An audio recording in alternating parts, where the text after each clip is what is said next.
कहानी की शुरुआत होती है हेल्गा नाम की एक बूढ़ी औरत से जिसे भूलने की बीमारी थी। एक दिन उसे अपने कमरे के एसी वेंट से अजीबोगरीब आवाजें सुनाई दी, तो उसने तुरंत ही एनिमल डिपार्टमेंट की टीम को फोन करके बुलाया। जल्द ही फ्रैंक नाम का एक आदमी वहां पहुंचा और उसने देखा कि वेंट में से अजीब सा पानी बह रहा था। खैर फिर फ्रैंक हेल्गा से मिला तो उसने कहा कि उसके कुछ साथी थोड़ी देर पहले यहाँ जांच करने आए थे, लेकिन अब तक वापस नहीं लौटे। मगर हेल्गा को अपनी बीमारी की वजह से कुछ भी याद नहीं था और फिर फ्रैंक घर में कीड़े मकोड़ों की जांच करने लगा। लेकिन तभी उसे वेंट से खून बहता हुआ दिखाई दिया। उसने थोड़ा करीब जाकर देखा तो उसके होश ही उड़ गए, क्योंकि वहाँ खून से सनी लाश पड़ी थी जो उसी की टीम के एक साथी की थी। फ्रैंक ने भागने की कोशिश की पर अचानक किसी ने उसे भी वेंट में खींच लिया। ये देखकर हेल्गा काफी डर गई, पर फिर अपनी बीमारी की वजह से कुछ ही पलों में दोबारा सब कुछ भूल गई और बाद में उसे फिर से वेंट में से अजीब सी आवाजें सुनाई दी। फिर हम देखते हैं कि आज से ठीक 4 दिन पहले आसमान से एक आग का गोला सीधा इस बिल्डिंग पर आ गिरा था,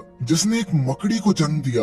ये बिल्डिंग गंटर नाम की एक औरत की थी जो असल में हेल्गा की बहन थी। थोड़ी देर बाद हेल्गा की पोती शार्लेट वेंट से होते हुए गंटर के कमरे में आ पहुंची। असल में वो गंटर की गुड्डियों की कलेक्शन चुराना चाहती थी, पर तभी उसकी नजर उस मकड़ी पर पड़ी और वो उसे एक डिब्बी में बंद करके अपने साथ ले आई। उसने अपने कमरे में जाकर मकड़ी को एक कांच के डब्बे में बंद कर दिया, पर तभी उसका सौतेला बाप ईथन वहां आ गया, क्योंकि गंटर ने उसे शार्लेट की शिकायत की थी। उसने शार्लेट को समझाया कि किसी कमरे में चोरी छुपे घुसना अच्छी बात नहीं होती, मगर शार्लेट ने उसकी एक बात नहीं सुनी, क्योंकि वो ईथन को अपना बाप नहीं समझती थी। बाद में हम शार्लेट की माँ हेदर को देखते हैं, जो अपने छोटे से बच्चे लियम को संभाल रही थी। हेदर ने शार्लेट को लियम को संभालने की जिम्मेदारी दी और खुद काम से बाहर चली गई। कुछ देर बाद शार्लेट को एक कॉकरोच दिखा तो उसने कॉकरोच को पकड़कर मकड़ी को खाने के लिए दे दिया और वो मकड़ी एक ही झटके में इतना बड़ा कॉकरोच निकल गई।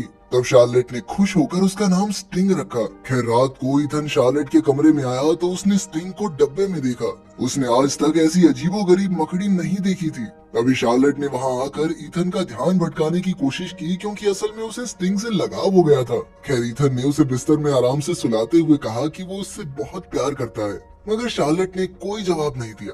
फिर शार्लेट के सोने के बाद स्टिंग अपने आप डब्बे से निकल गया और घूमते घूमते गंटर के कमरे में आ पहुंचा। वहाँ उसने गंटर के तोते को बुरी तरह डरा दिया। फिर अगली सुबह शार्लेट का परिवार अपने कामों में लगा था कि अचानक उन्हें गंटर के चीखने की आवाज सुनाई दी। जब वो दौड़कर गंटर के पास गए तो उन्होंने देखा कि किसी ने उसके तोते को बुरी तरह मार डाला था। सबको लगा कि शायद ये किसी चूहे का काम होगा, और बाद में जब फ्रैंक ने आकर उसकी जांच की तो उसने कहा कि कोई चूहा तोते को ऐसे भयानक तरीके से नहीं मार सकता। खैर फिर उसने वेंट में कीड़े मारने की दवाई छिड़क दी ताकि जो भी जानवर था वो मर जाए। उधर शार्लेट अपने कमरे में स्टिंग के साथ बैठी थी। असल में स्टिंग तोते को मारकर चुपचाप अपने डिब्बे में वापस आ गया था। अचानक फोन से बिल्ली की आवाज आई तो स्टिंग ने भी ठीक वैसी ही आवाज निकाली और ये देखकर शार्लेट के होश ही उड़ गए। फिर उसने कई कॉकरोचेस इकट्ठा करके स्टिंग को खिलाए।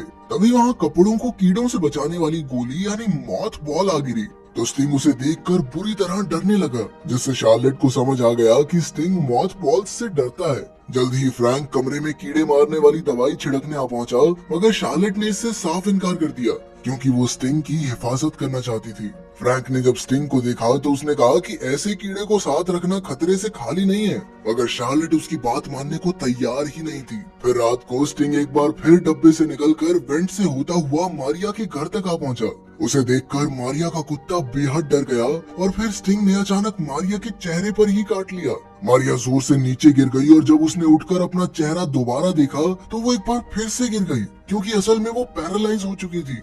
अब स्टिंग धीरे धीरे उसके मुंह में घुस गया और आखिरकार उसका पेट चीरता हुआ बाहर आ गया, जिससे मारिया की मौके पर ही मौत हो गई। खैर फिर अगले दिन शार्लेट बिल्डिंग में रहने वाले अपने दोस्त एरिक से मिलने गई। उसे अपने कमरे में अलग अलग जानवरों पर एक्सपेरिमेंट्स करने का काफी शौक था। शार्लेट ने उसे अपनी मकड़ी दिखाकर कहा कि ये आवाजें सुनकर उसकी नकल कर सकती है। ये देखकर एरिक को उसमें खूब दिलचस्पी हुई और उसने कहा कि वो इस कमरे में स्टिंग को बड़ा करने के लिए उसका एक टैंक बनाएगा। शार्लेट भी राजी हो गई और स्टिंग को एरिक के हवाले करके आ गई।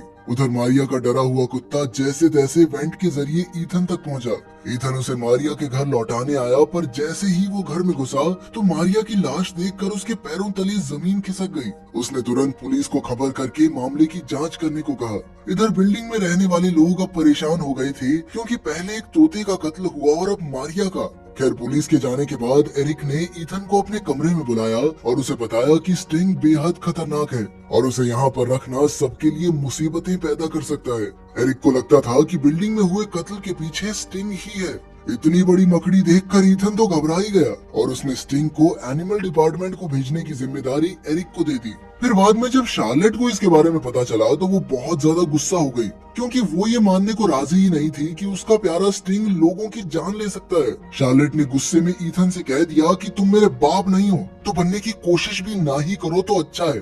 फिर उसने कहा कि काश वो अपने असली पिता के साथ थाईलैंड में रह पाती। इस पर ईथन भी कुछ पलों के लिए अपना आपा खो बैठा और उसने शार्लेट को सच बता दिया कि उसका असली बाप इसी शहर में रहता है, मगर अपनी बेटी से मिलना नहीं चाहता।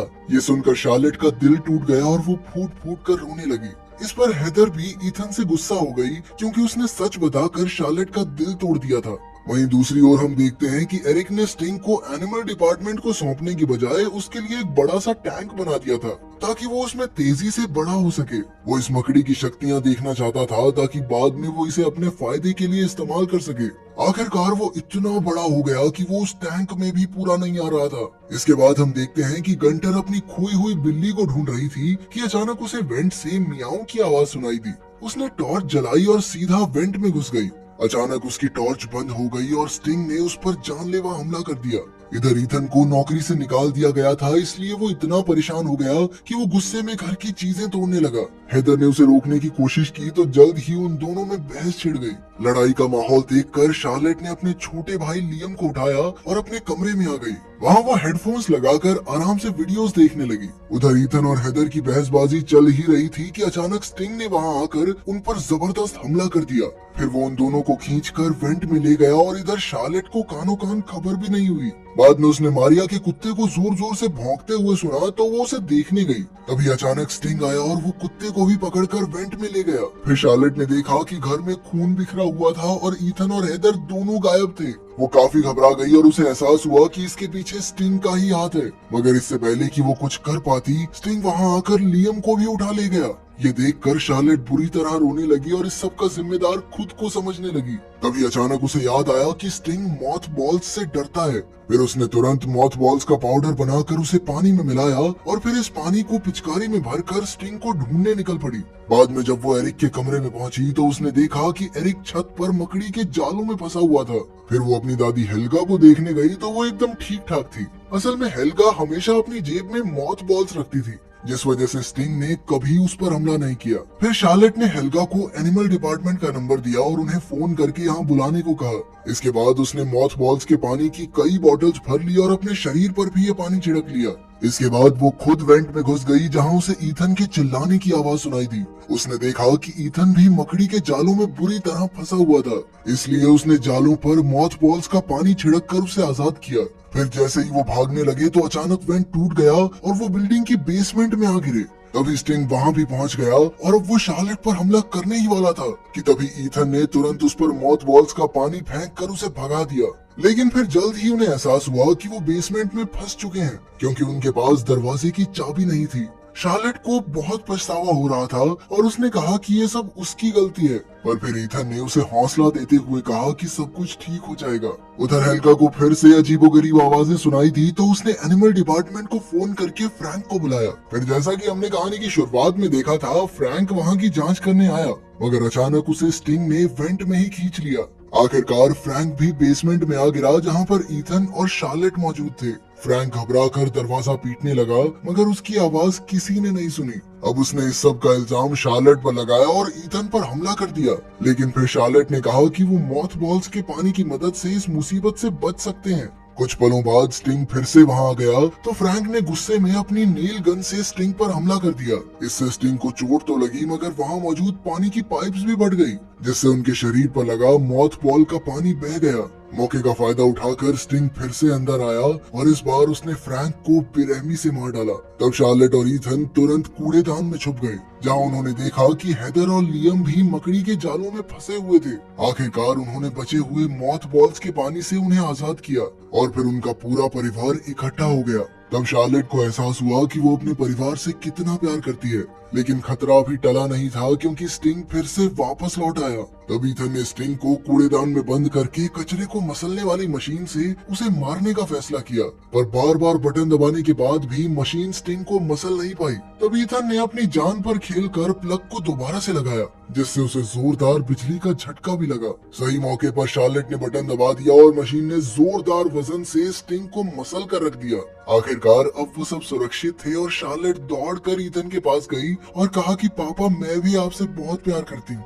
अंत में उन सब ने एक दूसरे को गले लगा लिया, पर फिर हम देखते हैं कि बेसमेंट के एक दूसरे कोने में मकड़ी के सैकड़ों अंडे टूटने के लिए तैयार थे। अगर आपके ऊपर ऐसी मकड़ी हमला कर दे तो आप क्या करेंगे, कमेंट्स में जरूर बताना।